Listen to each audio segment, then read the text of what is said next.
close to this computer. Let's get going. Okay, so firstly, kind of what is the MIST program? And the MIST program is kind of a combination of an instructional design and education technology program. And when I'm going through the curriculum, I think it will be a little bit clear how those two interweave in our program. So I'll save that for a bit. But really what our program aims at is solving a variety of training, kind of institutional leadership, and educational problems. And this is true of if you work as a K-12 teacher, true if you work as a professor, true if you work in a nonprofit agency or a local government agency where you work with others to help them to achieve things on the job. So our program is really aimed at helping people perform better or learn better dependent on kind of their environment that they're within. And with our program, what's really unique about that is because it's pretty interdisciplinary in nature, that does mean that we have faculty with a very wide set of expertise. We have folks who've worked, for example, as K-12 teachers. We've had folks who work in Fortune 500 companies in human resources or instructional design roles. We've had folks who were, had long careers in the military as training officers. In fact, we used to have the previous commandant of the Defense Language Institute. So for anybody who's kind of familiar with the Monterey area, there's the Defense Language Institute that kind of teaches all of our armed forces various languages from around the world. And the commandant of that particular university was actually faculty for quite some time in the MIST program. So really our goal is to get a very broad set of faculty expertise that helps you to learn in a variety of different ways. What I have found, because this program is not aimed at any one particular audience, it provides for a very rich learning environment and a really great experience for you to learn how these different education technologies can be used in instructional design settings. And as I said before, we'll kind of piece those in as we go. Now, naturally, because the focus of our program is so heavily focused towards the use of technology for learning and training problems that an institution may have, we look at these at how different corporate educational settings, and it should also say pretty much government and nonprofit institutions also benefit from the use of these types of technologies to solve training and learning problems. Now, the thing that I also tell students in this is you will learn, if you do decide to go through this program, you'll learn a variety of really kind of in-need technologies, really popular technologies right now. So these would be things like Articulate Rise, Adobe Captivate, various audio and video production technologies. The previous two technologies that I mentioned are known as e-learning authoring software. So these are the ability to create online learning modules or modules that you could use in a training setting but have technological components and methodologies behind them. In any case, irregardless of what technology that you use, you'll be able to learn how to use them in your own environment or kind of your hypothetical environment you see yourself going into, and with the types of learners that you would typically work with, whether this is somebody on a job or somebody in a classroom. And then lastly, as I'm sure you could all imagine, during the pandemic, we saw that there's a big shift in how we do both teaching and training. And this is where now it's not so much this kind of black and white view of either in the classroom or online. Really, all learning kind of takes place all the time, all around us. And so this created a variety of kind of hybrid learning environments. So naturally, that means we're also looking at how we can use technology in both kind of distance or online settings, and also how we can use these technologies right in front of other people if you have your learners in the environment with you. So it really gives you an opportunity to look at very holistically how to use these variety of technologies that we'll discuss in a moment. Okay. So a couple other things that make our program maybe slightly more unique than others. Firstly, we really focus a lot on the kind of comprehensive use of technologies. If you've heard of the field of instructional design before, and if you're familiar with some instructional design models, the first bullet point will be something you're probably pretty familiar with. This is based off of what's known the ADDIE model of design. And so what we teach students is this kind of comprehensive look at how we plan what we need people to learn or to do, right? And this typically starts with something like a learner analysis or an end user analysis. So you have a good idea of what the people that you're working with need to know and how you can meet their needs. From there, you can learn how to design an effective instructional or training unit.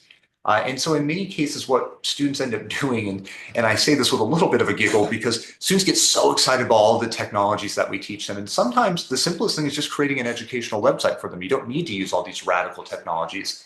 Sometimes it's as simple as just recording a variety of instructional videos and being able to use those interspersed with kind of an in-classroom teacher or trainer.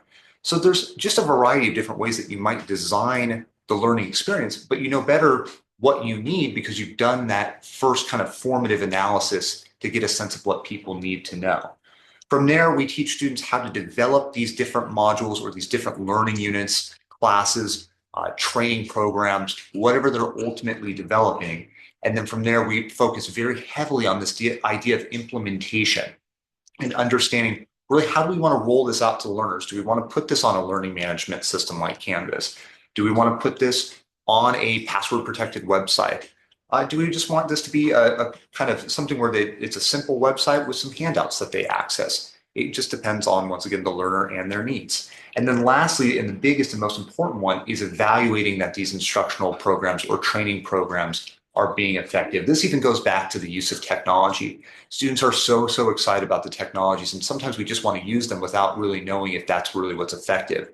And so what a lot of students end up finding is as they go through our program, that the formative evaluation process where they're kind of creating their modules or they're creating their training program, they realize that they might be overdoing it or they might be underdoing it with their technology integration. And so getting this feedback from possible students, getting this feedback from peers in your workforce, it gives you a chance to go back, reiteratively improve the types of training programs or the types of learning modules that you're creating, and then make them even better, and then go ahead and try them again. And then once you've really, truly rolled them out, given it kind of that live rollout, then you can do a summative evaluation to check the effectiveness, to basically make sure that people are learning what you want them to learn.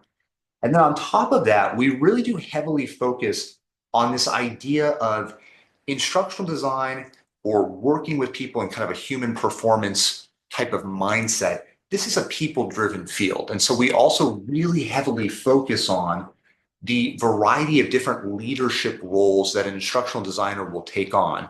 If someone's to go on to work as a traditional instructional designer, in many cases, they're an expert in really creating training programs or an expert in just creating training in general. And so they don't always have subject matter expertise in the materials that they're creating. So you might work with a subject matter expert. You might work on a large team of instruction designers.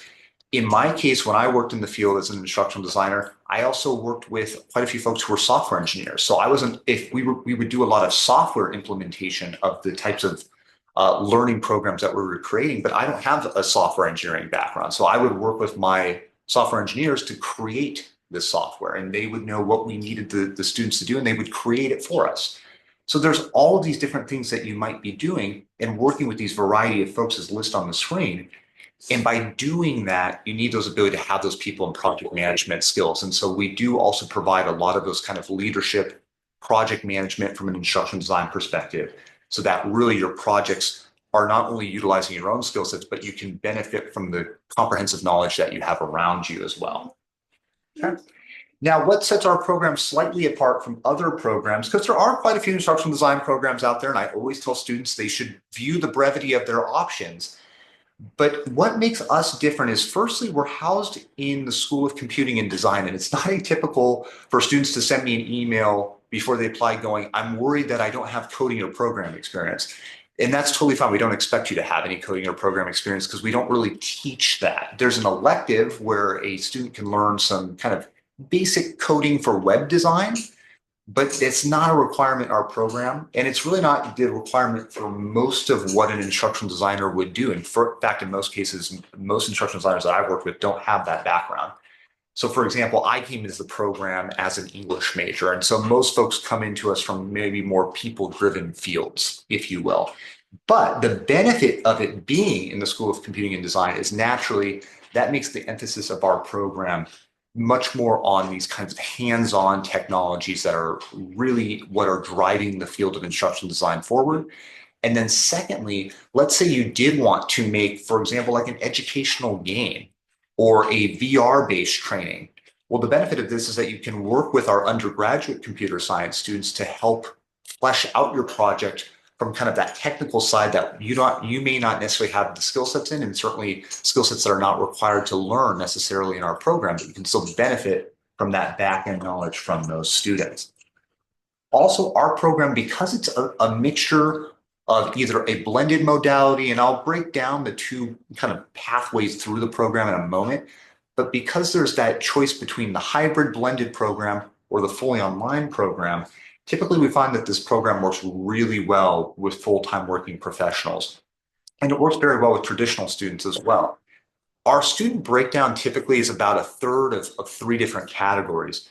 Firstly, typically about 1/3 are teachers or professors. Another third are folks that work as instructional designers, work in human resources, or work in some type of corporate training environment.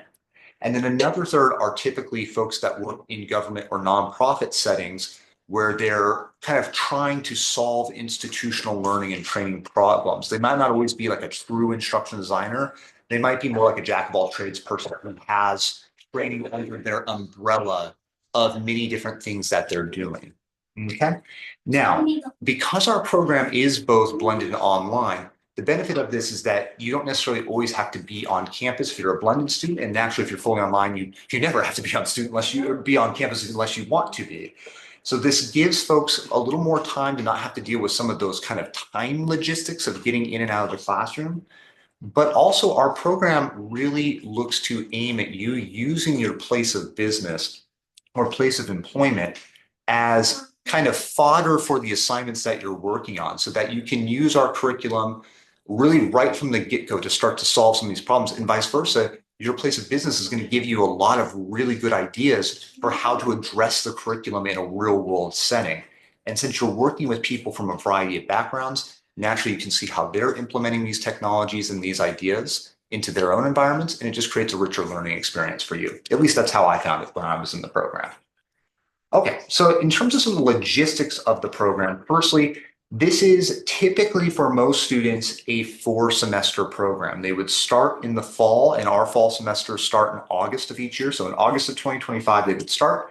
They would take 3 semesters after that: spring semester, a summer semester, and a subsequent fall semester. And they would complete the program by the end of the following year in December. So December of 2026 in this particular case, which makes the program roughly about 15 to 16 months, depending on how the academic calendar breaks each year.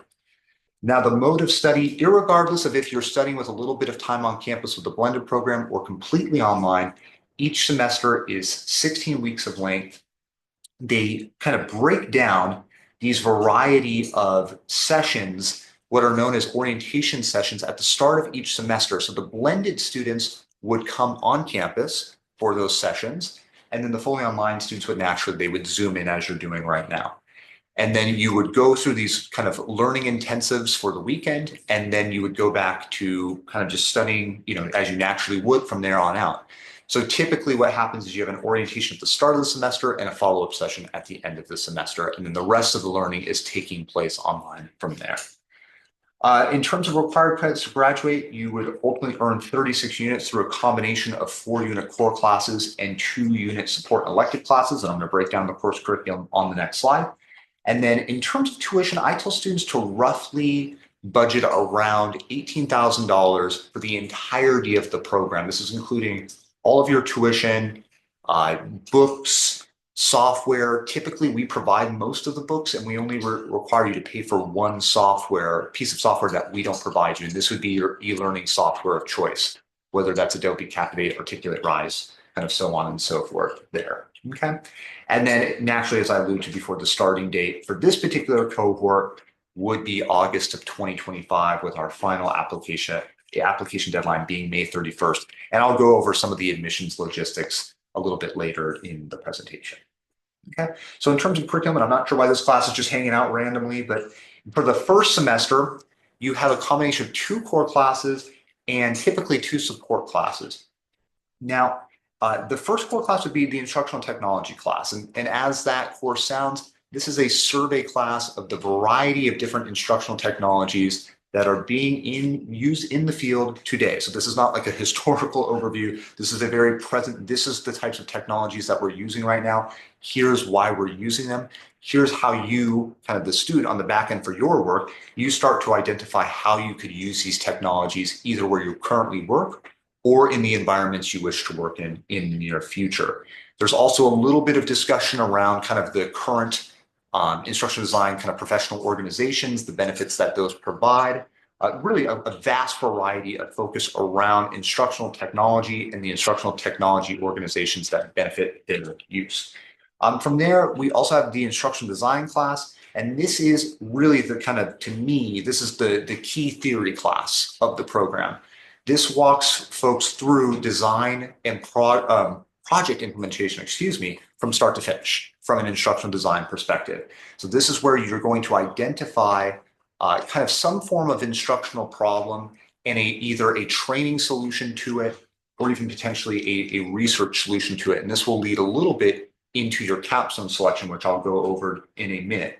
But the instructional design class, it really walks people through kind of how you document the creation of a training program, how you do a learner analysis, how you do so many different things. So you really learn how to use an instructional design document to fully flesh out a project from start to finish. In combination with that, we have two support classes, a writing workshop class, which kind of deals with some of the kind of APA graduate research skills that a student would need to be in a graduate program. Very low stakes class, but it just gets everybody up to a shared kind of graduate level of academic writing. In conjunction with that, we have a tech workshop class that really teaches all of the baseline skills that somebody needs to have to be able to start to use some of the more, I guess intensive might be the best word for this, intensive instructional technologies that you'll start to use a lot more of in the spring semester. So in this particular class, you're going to learn how to use a learning management system if you haven't used one before. We typically teach Canvas. You'll learn some very light web design skills so that you could create a learning website should you not have access to a learning management system. Some very light audio and video production skills, all sorts of really kind of basic technology skills that each week you learn a new technology skill that will benefit you in the future semester. So all sorts of good stuff here. This is actually kind of funny enough, even though it's considered a support class, this is typically one of the most popular classes in the program because folks learn so much over the course of this class that they instantly start to utilize the next semester. So it really helps scaffold the technology skills you need for each subsequent semester that you work through. Now I'm going to take a quick detour here to discuss capstone projects. We have two types of capstones in our program.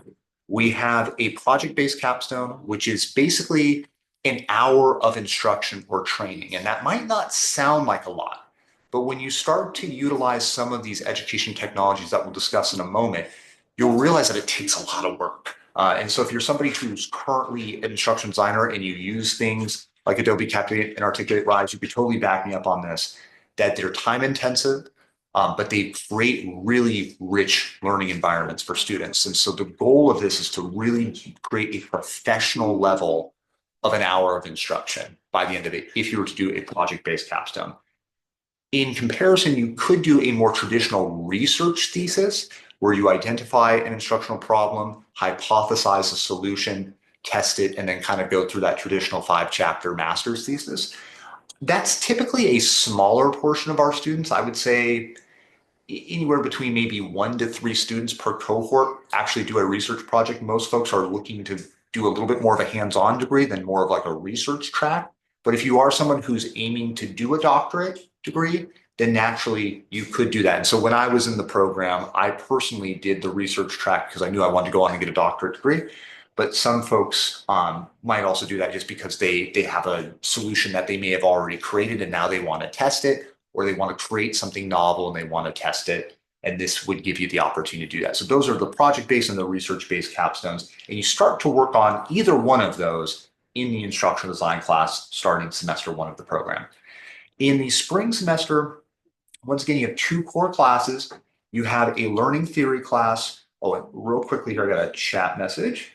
Oh, great question. So how many students are typically in the cohort? It depends on the year. We used to take in about 25 students for the kind of conjunction, combined, blended, and online programs. Based on kind of, I guess, student need might be the best way of putting it. Just popularity might be even a better way of putting it. We've bumped that up to taking in roughly about 10 students in the spring. Our spring admissions has passed. And then we've been taking in roughly about 30 to 35 the last few years for fall cohorts. So it's a big program, but a healthy program. And how we handle those larger cohorts is that we have 2 professors co-teaching most classes. So that way everybody's getting adequate time with their professors, because we want to make sure that people get the most rich learning experience possible. So I hate to give you such a long answer, but that's the typical intake for our fall cohorts, is right around 30 to 35 students. In the spring for the learning theory class, this is where you're going to identify maybe 1, 2, 3, or more learning theories that would benefit your capstone project design. So this class goes over everything from behaviorism to cognitivism, adult learning theory, literally multiple theories per week. You're going to learn a ton of different learning theories here. This is truly kind of the last theoretical class in the program. Now you've got that instruction design theory. Now you have that learning theory. You marry them together and then start to build your project around those types of ideas. In the interactive multimedia class, this is where you start to work with your e-learning authoring software of choice.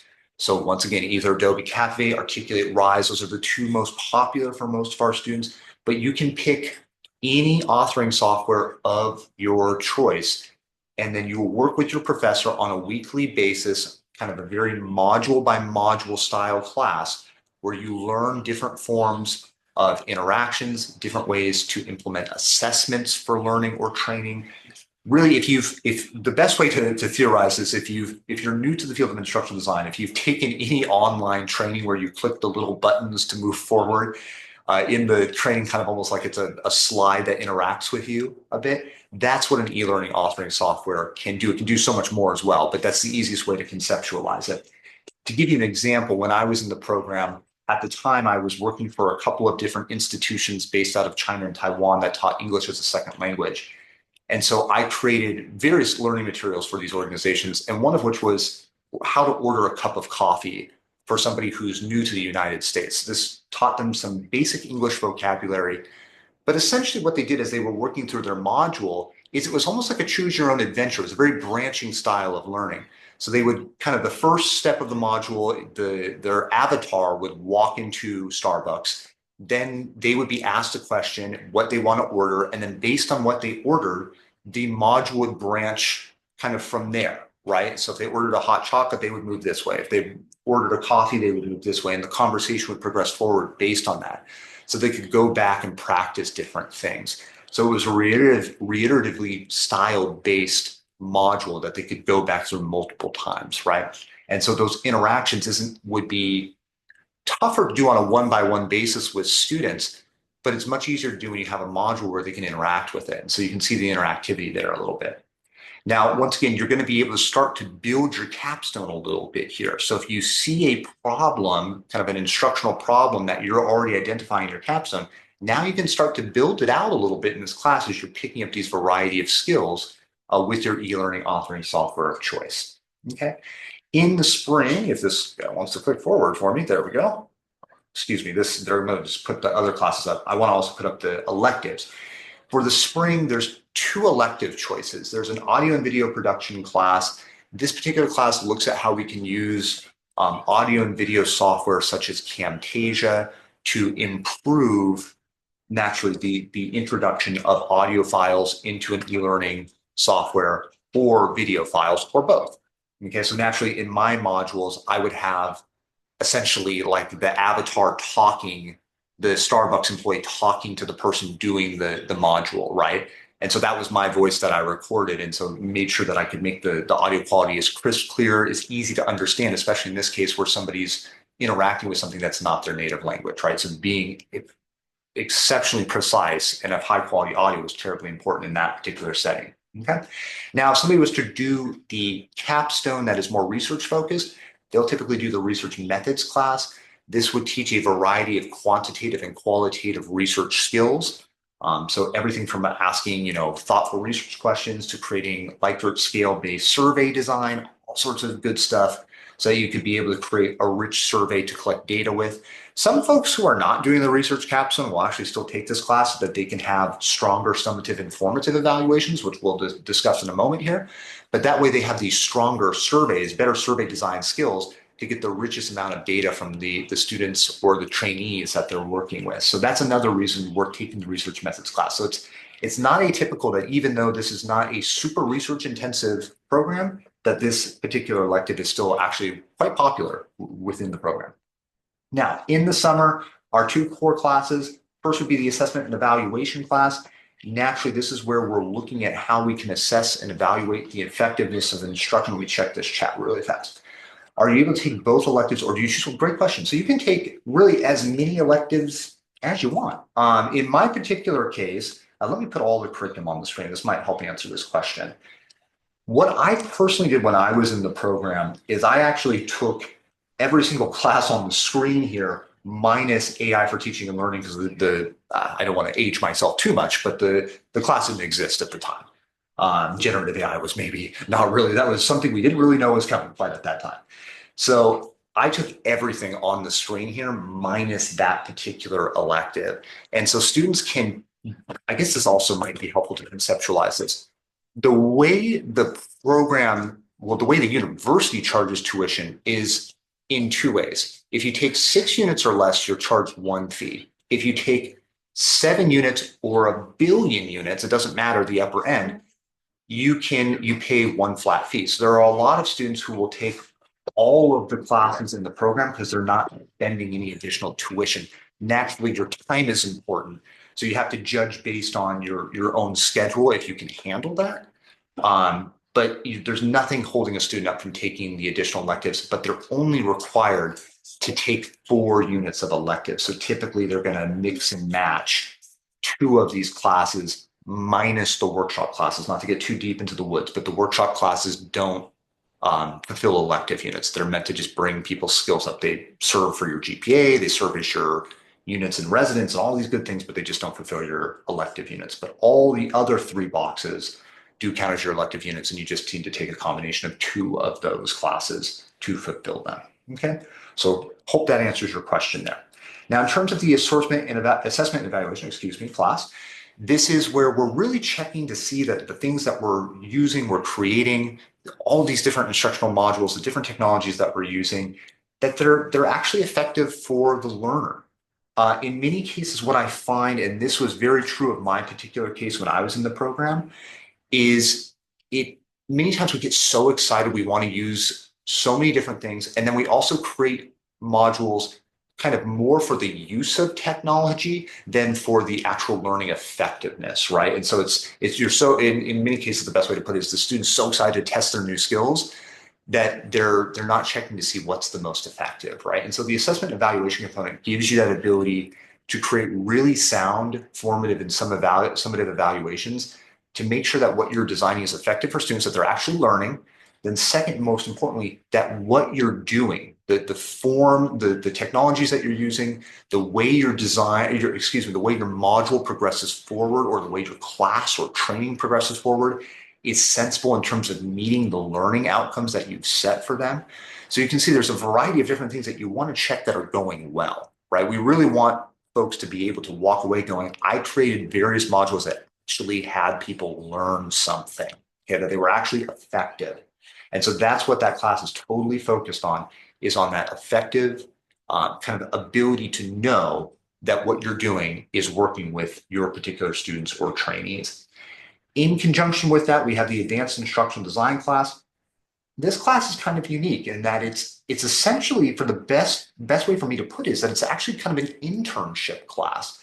So this is a class where you work on a 10-week project with our various partners. And so we've had large companies, Fortune 500 companies partner with us. We've had the Department of Defense partner with us. We've got the National Library of Congress, Weight Watchers kind of was an interesting one recently that I thought was a really cool project.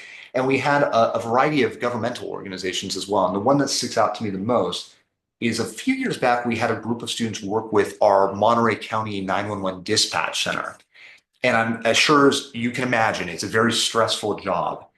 And so what these students did was create a kind of a de-stress module where the folks that work at this 911 dispatch center would be able to kind of be, the trainees would be able to kind of deal with the most common high stress calls that a 911 dispatch center call operator would deal with. And then also how kind of more senior dispatchers deal with de-stressing from that, recovering so that they can go back and be as effective as they can for future calls on the job and certainly throughout their workday.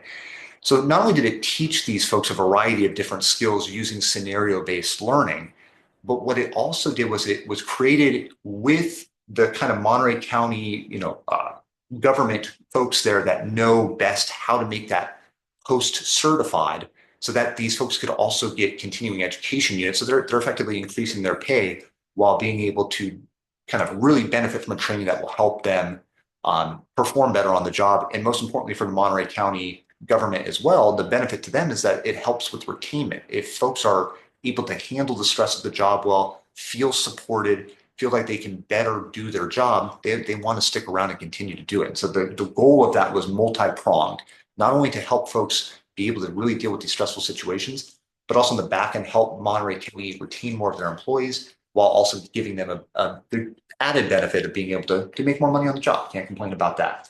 So in any case, the advanced instructional design class is just like that, where you're going to find well, I should say we find projects for you, or you find projects, and then you work with this instructional designer, or you work with this director of training. You work with somebody who has deep expertise in this field, and you work with them directly to create about a 15-minute project. So you can see the difference in scope there between the capstone and this particular internship class. Because you're doing it in such a tight time frame, there's no way you can do this huge project. So we work as kind of your ombudsman, if you will, to make sure that the projects are properly scoped for a summer class. And so this way, this really gives to me, and I think this was my experience, a lot of students would echo this. My experience was that this really gave the opportunity for you to take all of the theory, all of the technology you've learned, and be able now to really test it with somebody who's doing this work day in and day out. While our faculty have a lot of expertise in this, I have a lot of expertise in this. We've all worked in it in the field professionally. At the end of the day, it's nice to still have somebody who's doing this day in, day out in their job and to get their feedback to see where your skills can improve. So it just richens your learning in this program, just that little extra percent to me. In conjunction with the core classes, students are able to take the AI for teaching and learning class. This is really heavily focused on how we can use generative AI to enhance training and learning environments.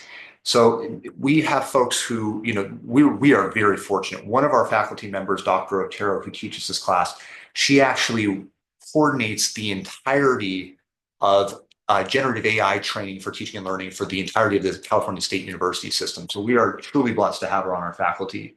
And students love this class. In fact, I took it this summer and I learned a ton, this past summer, I should say. I learned a ton from this. So you look at its ethical use within your class, you look at how to identify how students or trainees could be using generative AI to maybe work through modules a little bit faster or to skip work. The other big component is you learn how you can use it for providing feedback. You learn how you can use it to create instructional materials. It's just such a cool class. I don't have enough time. I could spend 20 minutes just talking about this particular class.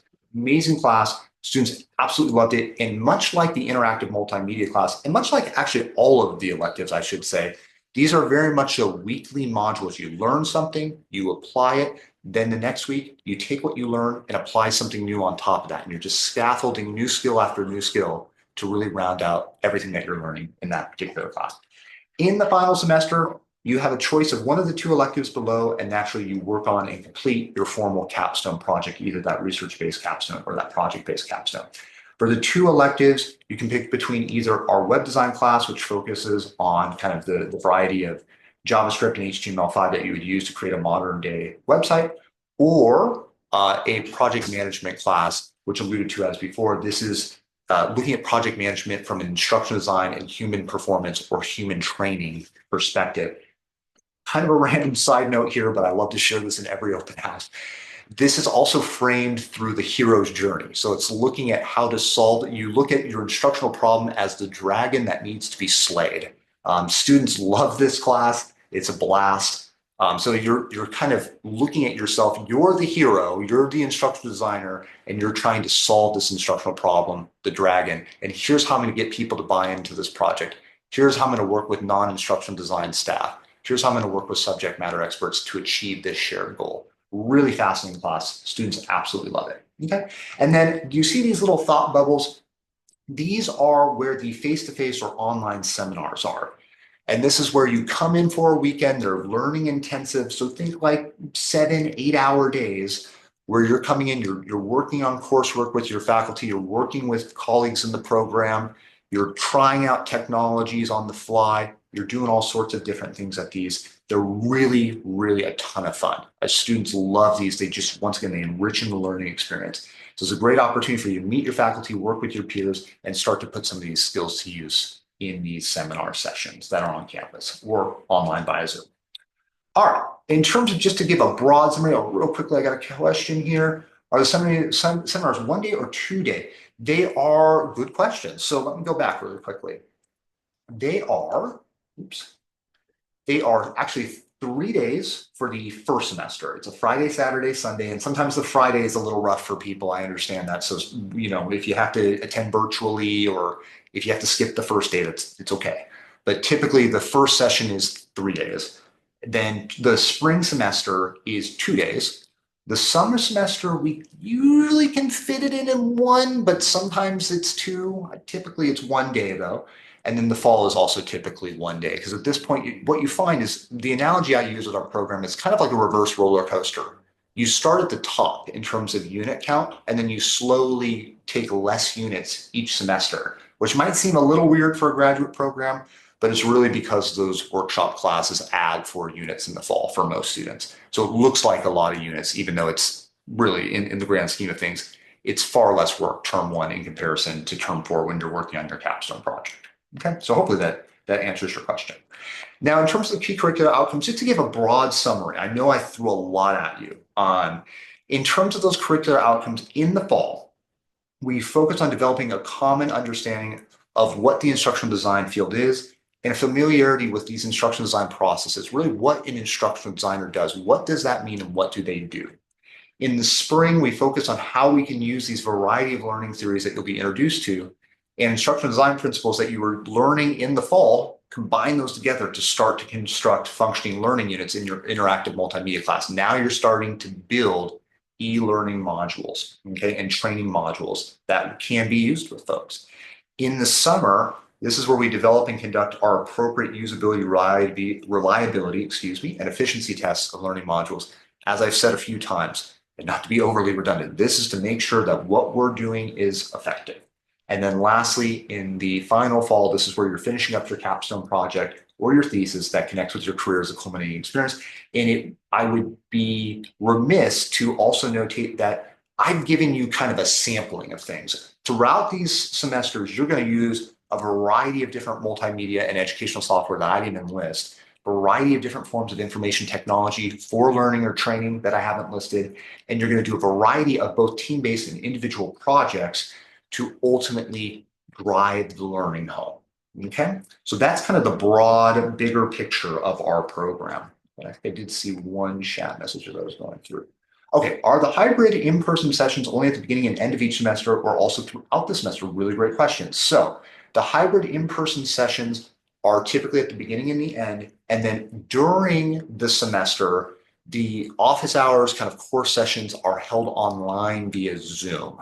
Okay, and those times for each class are picked by the greater good of the students. So let's say 30 of you vote for 6 o'clock on a Tuesday. That is ultimately when that particular course's online sessions would be held. Now, because these programs are both hybrid and online, this might be a little funny, but we're kind of required to not make those required. The orientation sessions are absolutely the on-campus or online sessions.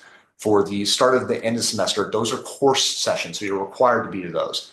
But during the semester, the kind of office hour course, additional course sessions, those can be viewed at your own pace at your own leisure. You can either come in person or come live to those sessions, or you can watch the recordings of those. Typically, I found going to them live are terribly beneficial to your learning, but there's just some nights work might run late, family commitment happens. So having that ability to go back and watch those sessions that you can't make makes that a little bit more feasible for our working professionals in the group. And just broadly speaking, for everybody in the group, just times things pop up.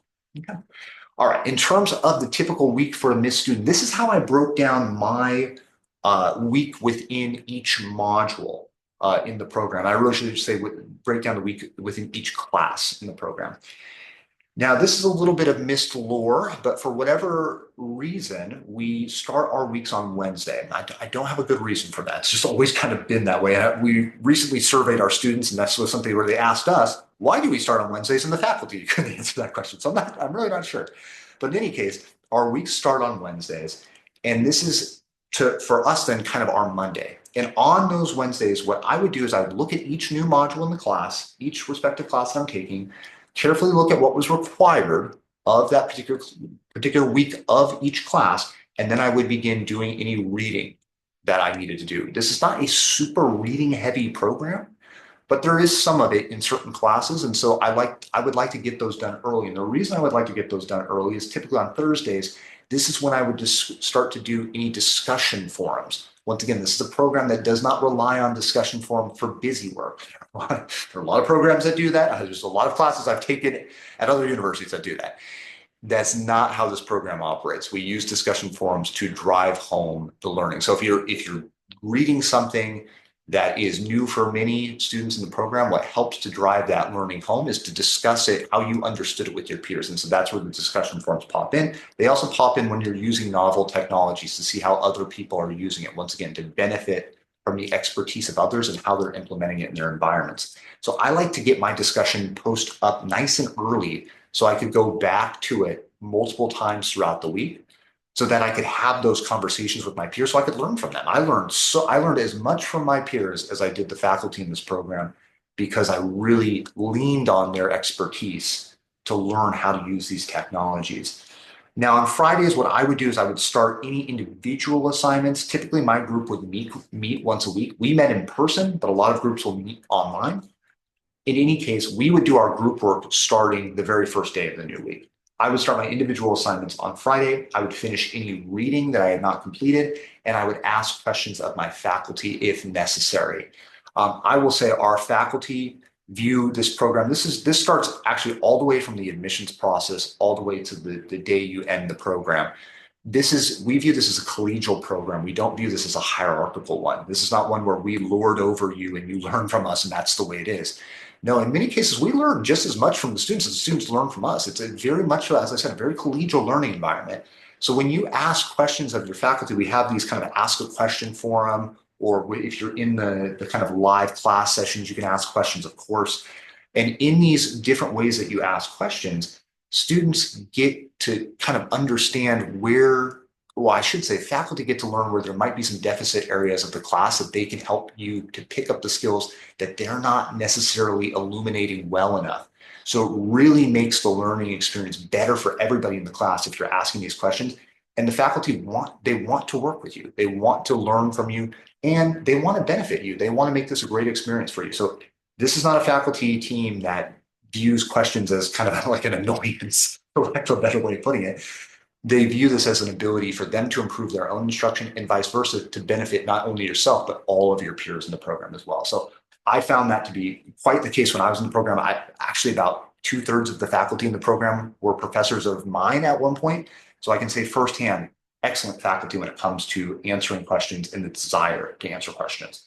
On Saturdays, I made this the big work day for me. So that I could, because I started a full-time job in the instructional design field about halfway through the program. So I needed time during the week naturally to work. And then on Saturday, I would do the majority of my individual assignments, start to kind of wrap those up a little bit, and any individual activities as well. On Sunday, I tried to take those completely off as often as possible. I think it's really good to have at least one, if not two, kind of complete deload days per week so that you can keep your sanity. A graduate program is a lot of work. And so it's good to have a little bit of a break each week. So I really, really hazard students not wait all the way to the last minute, said break that work up and then try to take a day or two off each week. Then on Monday and Tuesdays, what I would typically do is then naturally wrap up my assignments, kind of wrap up with a bow any of the discussions that I was having within the forums, and then naturally submit my assignments and start to get ready for the next week. Now, it'd be remiss of me to say to not notate that there are actually quite a few classes that all of the weeks are open and you can work ahead if you want. There are a lot of classes that work on a week by week basis. The professor will only open 1 week at a time. It just depends on the class and it depends a little bit on kind of what the cohort needs a bit as well. So there's also kind of some, live design taking place as well that necessitates that. Okay. All right. Now, in terms of the careers that our students go on to, these are all careers. We ran a self-study of our program last year. So these were kind of the most often reported careers post-completion of our degree program. Now, naturally, I can't list everything, but what we found is the vast majority of our students went on to work in either education technology roles, instructional design roles, training or human performance technology focused jobs. The number one being an instructional designer. So this is somebody who's an expert in creating training. They're not always an expert in what the training content is. They might be a subject matter expert as well, but really what they're experts in is creating training, using education technologies. In some cases, they're kind of an expert for their organization in terms of operating the learning management system. It just depends on your particular organization. But long story short, these are the folks that help learning and training to be effective within the organization that they work for. Naturally, we have some folks who went on to be corporate trainers. For example, the actual director of sales training for Apple is a Miss Graduate. And so she started as a corporate trainer there where she did sales training. She was a sales staff member before she started our program, then started doing sales training. She was a sales training lead, then was promoted up to director of sales training. And so she has that subject matter expertise to be a live corporate trainer where she not only creates the training modules and creates live training classes, but she also delivers them as well. So that's an example of one of our corporate training alumni. We have quite a few folks that work as learning experience managers or some other catch-all title where they oversee a team of instructional designers. So this is typically what happens for a lot of our folks that are maybe doing instructional design right now or some type of related role. Then they kind of get this degree and now they're able to kind of take on a more management level role.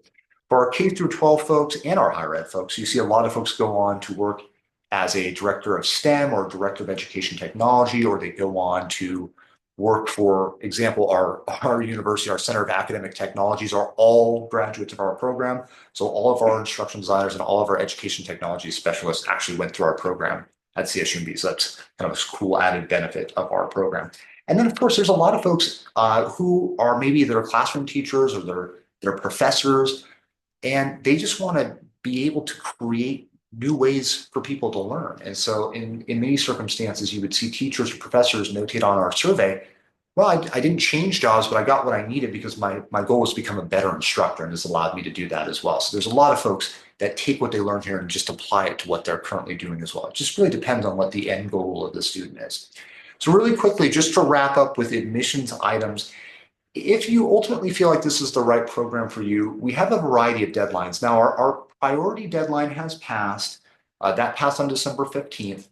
And so to go back to one of the earlier questions about cohort size, while we do target to admit about 30 to 35 students, we've admitted roughly about half of that cohort size for the fall based on the amount of applications that we got in our priority deadline. Our next recommended deadline is what we call our regular deadline, and that's March 15th. So anybody who applies from now to March 15th, while we'll be able to turn around a decision to you before March 15th, everybody who applies up to March 15th is, how do I say this? They're afforded an opportunity to be admitted into our program until kind of like space runs out. Typically, we don't fill every seat before March 15th, but it just depends on the year. So I tend to keep people informed via email. If you're working on the application, I can keep people informed of kind of the status of how many seats we have left based on that. Now, after March 15th, this is where we open into a true rolling admissions period. So we just admit folks based on the quality of their application. And if they're admissible, we admit them kind of as quickly as we can turn that around to them. And then once we hit the maximum amount of seats, we usually open a small wait list. And then from there, we cut off all applications. But once again, I keep people relatively well informed on that, I like to think, so that they know that they're not applying and that there's no seats available. You would know well in advance if that was the case. So with that being said, in terms of completing the application, you would go to Cal State Apply, and then on Cal State Apply, you would upload a copy of your college transcripts. Those can actually be unofficial. The reason I list 2 copies of official college transcripts, I recommend keeping one for yourself, just in case for whatever reason your transcript was sent to us and just disappears into thin air. Rarely happens, but on the off chance that it does, you have a copy at home. Alternatively, you can send electronic versions. They do have to come through either the registrar's office of your university or a third-party service like Parchment is most typically used by most universities, where you can go online, you can order them, and then they send us an official copy electronically. So that's also quite fine as well. In terms of the actual kind of components of the application, firstly, the most important item is the statement of purpose. And this is a 750 or so word document where you notate your interest in the program, how you see the MIST program being beneficial to you either in your current career or where you see yourself going in your career, and the types of skill sets that you bring into the program. So it gives us a sense of if this is the right program for you. To take a step back, the number one reason we deny students to our program is actually that we're just not a good fit as a program. We typically do not struggle with getting quality applicants. We get very strong applicants, but sometimes they would really be benefited by a different program. And so typically what I will do is if I get the sense of that in your statement of purpose, I'll give you a phone call first and foremost and just make sure we're on the same page. And then from there, we'll either have you just rewrite your statement of purpose, or you can progress forward with kind of after the interview. If we kind of both feel like this is the right fit for you, then we'll keep moving you forward through the process. Alongside your statement of purpose, we really require actually not 2 letters of recommendation. It's 1 to 2 letters of recommendation. And the reason being, I actually used to ask that we require 2 letters of recommendation. Now I'm getting it down to 1 because as I said before, I've worked for this program for 10 years. I've processed probably close to 1,000 applications at this point. I have yet to see 1 bad letter of recommendation. So I know folks are picking folks that will speak well of them. They're helpful for us, but typically what's really the most helpful is your statement of purpose. So the letter of recommendation gives us that little extra flavor about you in terms of how somebody sees your skill sets that you may not see in yourself. So that's really helpful, but it's usually not a key determinant in you being admitted or not. And then I actually don't have this listed here. This is my apologies. Another item that is required is an up-to-date resume, just so we can get a sense of what skill sets that you have. I don't think this is applicable for this group, but just in case for folks that are watching the recording, if you have transcripts from outside of the United States, then we do require an English test score of some kind, so a TOEFL score, Pearson test of English, what have you, or a foreign credit evaluation of those foreign transcripts. So that is all that I have in terms of my kind of overview of the program and the admissions for the program. I know I went through some of that information super fast. So if I can answer any questions, please do not hesitate to shoot them via chat. You can unmute yourself and ask questions. Is there anything that you all feel you maybe need a little bit more information on? Okay, this is a really good question. Did you say unofficial transcripts are acceptable? Yes. For the program, let me go back for one moment. This is such an important question. It's absolutely, unofficial transcripts are absolutely accessible or acceptable in the application component with us, right? Because there's kind of 2 levels of admission. I don't want to get too into the woods here with you all, but the program level of admission is kind of where I and another faculty member or 2 are reviewing your application. And so the unofficial transcripts for us are more than suitable. For the Office of Admissions, when you're if we kind of give you the thumbs up, we want to keep you going through the process, our Office of Admissions does need an official copy. And once again, that can be either electronic or it can be snail mail, however you want to get that to us. Okay. If you choose the online or hybrid, is it the same cohort? Really good question. Yes, it is. How that ends up this will kind of also jump a little bit into your second question as well. The biggest difference between the two there in terms of the cohort styles is really just personal preference if you want to come on campus or not, because the curriculum is the same, professors are the same, the learning objectives, outcomes, capstones, all of that is the same, perfectly identical. The only real difference is how you want to come. If you want to come on campus, some folks take our program from way far north in California or sometimes even out of state. And so coming to campus would be an undue cost to them. So that's where the online program might be a benefit to them. Are you locked into a choice? Really good question. In theory, I have to answer this question, yes. Between all of us, the answer is really no. The reality is there's many students who kind of start blended, something happens in their life, unless they're required to be on campus, and this is where this would matter. Let's say you are somebody who utilizes GI benefits.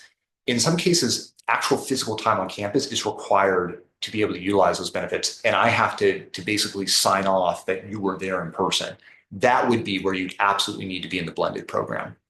If you're somebody who's either self-funding or your company that's paying for you to go through the program doesn't mind, then if you started blended and you wanted to switch online, it'd be a very simple paper process to move you from that cohort, or excuse me, from that modality to the other. Really, the blended program typically is for folks that want to be on campus, have a need to be on campus, or just maybe like me, they just kind of like that collegiality of being there in person. Sometimes people just kind of need boots on the ground to kind of make it feel official to them. I'm that type of person. So that's kind of the idea of the blended format, is to give you that sense of belonging and that time on campus. So you're not locked in. If you need to move to the online program, it's not a problem whatsoever. Okay, so yes, great question.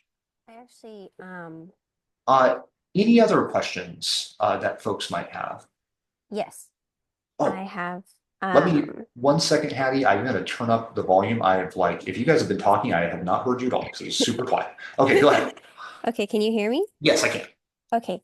Um, so actually, regarding the choice of like the question of whether you're locked in or not, I'm kind of sort of coming at it from the opposite direction because I do live in Southern California, but I do prefer in person, like being able to meet in person. And I was interested to know if it would be possible to be on the online track, but instead attend um, Yeah. in-person meetings if that was doable. It's just like I have a lot of friends I could stay with in the area, but my work schedule might not always make it possible to go up to. Totally. Yeah. Such a good question. So yes, in fact, what happens a lot with our student, and you're kind of hitting this population. There's a lot of folks, like let's say they're down in Southern California, or they're out in the Central Valley.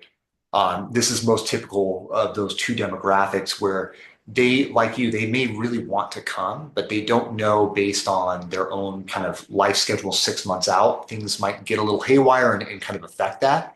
And so an online student can absolutely come to the sessions in person. You're just not required to necessarily do that, if that makes some sense. So there's a lot of, in fact, we have our next orientation session next weekend. And of the folks who are taking it online, the cohort program online, half of them are still attending in person. But some of them didn't attend the first orientation person because they were an online track student. And so they had that ability to be a little bit more flexible. So typically I recommend, and this might also help a little bit in this question, Hattie, I typically recommend for folks that are quite a distance away from the program, or quite a distance away from the campus, I should say, to apply for the online program, knowing that they have that flexibility between how they go through those course orientation sessions. Awesome, thank you. Yeah, of course, of course. Any other last questions that folks can think of? Okay. And of course, if anything pops up after the session, this is what would always happen to me. I went to one of the orientation sessions or the open houses, and then I thought of a question 15 minutes later, and I was so mad when I left. If you have something that pops up for you, please do not hesitate to email mist@csumb.edu. That is manned by me. It goes to my personal account. So I'm happy to have any conversation with you via email, certainly via phone as well. My office number there is at the bottom of the slide. We also have a little chat box function on our website that I man during the semester. And that's also me. That's not a chat bot. That's just a chat box. So I'm actually the live person behind that. And I find some folks when they're working on the application, they like having that, like, hey, Ryan, I'm going to do this. Does that sound like that's the right thing to do? And I can kind of quickly jump on, look at your application, go, yeah, that looks good to me. And then you can make that progress forward. I want to make one final aspect to all of this.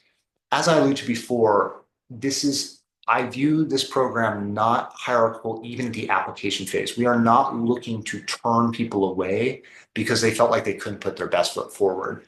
I know when I applied, for example, to certain doctoral programs and to certain graduate programs outside of MIST, I felt like it was almost adversarial, and I really did not enjoy that. It was very stressful. And so my goal as the advisor for this program is for you to feel like you can put your best foot forward at every stage of it, and that includes in the application process. So if you have a question as you're working through the application, please, you're not bothering me. Quite literally, they are paying me to work with you, and I'm happy to do it, and I enjoy doing it.